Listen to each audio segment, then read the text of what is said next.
मुफ्ती साहब, मैं तबलीग में वक्त लगाने का इरादा रखता हूँ, मेरी नीयत है अल्लाह राजी हो जाए, दीन इस्लाम सीख लूँ। ये भी नीयत है कि अब तक दीनी तरबियत नहीं हुई, दीनी तरबियत हो जाएगी। मेरे साथ कुछ नफ्सियाती मसाइल हैं, डिप्रेशन वगैरह के इलाज के लिए बेहतर रहेगा, माहौल तब्दील होगा। इससे तबलीग पे जाना ठीक है नहीं है? नीयत दुरुस्त भी बता दें, बता दें कैसे दुरुस्त है।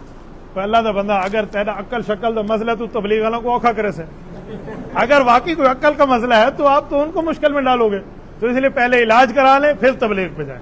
और अगर ऐसा मसला नहीं है, आप ठीक हैं, तो फिर तबलीग का रास्ता अच्छा रास्ता है, अंबिया का रास्ता है, नेकी का रास्ता है, सवाब का रास्ता है, आप जा सकते हैं। मुफ्ती साहब, रोजगार के लिए कोई वजीफा बता दें। वही दुरूद तुंजीना जो अभी मैंने बताया, 70 दफा रोज पढ़ लें, इंशाअल्लाह ताला रिज़्क़ खुलेगा। वो नहीं पढ़ सकते तो 70 दफा अस्तगफिरुल्लाह रोजाना पढ़ लें।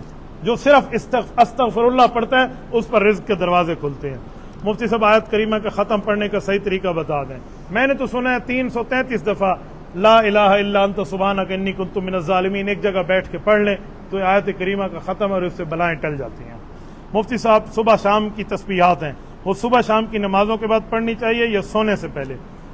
दरअसल सुबह शाम की जो तस्बीहात है ना, वो हीना मसा व हीना सबह का लफ्ज है। जब सुबह हो, जब शाम हो, सूरज गुरूब हो रहा है आप पढ़ लें, चाहे आपने नमाज नहीं पढ़ी, नमाज थोड़ी टाइम बाद आपने पढ़नी है ना, आप उस वक्त भी पढ़ सकते हैं। सूरज चढ़ रहा है उस वक्त भी आप पढ़ सकते हैं। आमतौर पर उलमा कहते हैं नमाजों के बाद, यानी फर्ज भी पढ़ लें, सुनते पढ़ लें, उसके एंड पे पढ़ लें, तब भी ठीक है, उस वक्त पढ़ लें तब भी ठीक है। सुबह शाम की तस्बीहात का ताल्लुक नमाजों से नहीं है, नमाज का ताल्लुक तो मुसलमानियत से है।